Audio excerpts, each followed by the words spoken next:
বিশ্বাস করেন, আমার বাপ জোর করে আমাকে ওয়াজ বাদ দিতে আমাকে একটা কাপড়ের দোকান করে দিল। কাপড়ের দোকানদারি করি আমি। আর মাঝে মধ্যে গল্প করে, আমার এই ছেলেগুলা খুবই চিন্তায়, কি করে খাবি। আমার বাপ সবসময় গল্প করছে, হাজি সাহেব জানে, আব্দুর রশিদ ভাই, আমার বাপ গল্প করছে, 3 ছেলে নিয়ে আমার কোনো টেনশন নাই।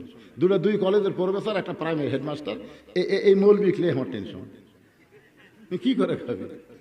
আমি যখন ওয়াজ করে যাইতাম, আব্বা কয় আজ তো কত দিল দেখি, তখন আমি কইতাম আব্বা দিছে, আব্বা মাশাআল্লাহ দিছে, দেখি না কত দিছে। তখন আমি পকেটটা বাইর করে তখন দিই, উপরে 100 টাকা, তারপরে 50, তারপরে খালি 10, এরকম। আব্বা গুনা কয় করে 250 হলো রে। তোর টাটকা বোক তো, তুই যে সারা রাত মানুষের ওয়াজ করিস, আরে 250-300 করে টাকা দেয়, বাদ দে ওয়াজ বাদ দে, ওয়াজ বাদ দে, দোকানদারি করে খা। বিশ্বাস করেন, আমার বাপ জোর করে আমাকে ওয়াজ বাদ দিতে আমাকে একটা কাপড়ের দোকান করে দিল। কাপড়ের দোকানদারি করি আমি। আর মাঝে মধ্যে গল্প করে, আমার এই ছেলেগুলা খুবই চিন্তায়, কি করে খাবি।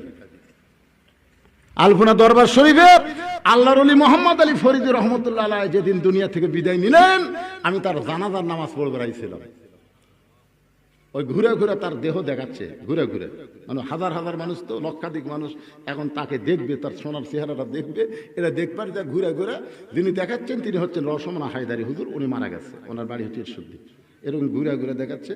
আমি ঘুরে ঘুরে দেখতে গিয়া হুজুরের মুখের দিকে তাকায়, আমার চোখ আর সরে না। আমি কিছুক্ষণ যখন তাকাই আছি, তখন হায়দারি হুজুর বুঝতে পারলেন, ইত্তাকু ফিরাসাতাল মুমিনিনা ফাইন্নাহু ইয়ানজুরু বিনূরিল্লাহ। এই মৌলানা সাহেব তো সাধারণ মানুষের মতন দেখতেছে না, আমাকে হাত ধরে হুজুরের কাছে টেনে দিল। আমি 8 ঘন্টা পর্যন্ত মোহাম্মদ আলী ফরিদি পীর কেবলা রহমতুল্লাহ আলাইহির চেহারার দিকে তাকায় থাকলাম। ওই যে পাগল হয়ে গেলাম। আলপনা দরবার শরীফে দোকানদারি, ব্যবসা বাণিজ্য বাদ দিয়ে সব ছেড়ে চলে আসলাম এখানে। দীর্ঘদিন এখানে থাকার পরে আলোচনা শুরু করলাম, ওয়াজ নসিহত করি, টাকা পয়সা কে কি দেয় বাংলাদেশের কোন লোক বলতে পারবে না। বদরশির টাকা গুনালে অত দূরের কথা, দেখে আলিছে, কেউ বলতে পারবে না। 17 বছর পর্যন্ত আমার এইভাবেই চলতেছে। 17 বছর। 2007 সালে বীরগ্রাম যখন আমি গেলাম, পিছন দিক থেকে একটা ট্রাক আমার গাড়িকে লক্ষ্য করে মারলো, সাথে সাথে আমার সেক্রেটারি মারা গেল। সেক্রেটারি যখন মারা গেল, আমি গাড়ির মধ্যে বেহুশ হয়ে থাকলাম। আমাকে নিয়ে গেল শহীদ মেডিকেল হাসপাতালে।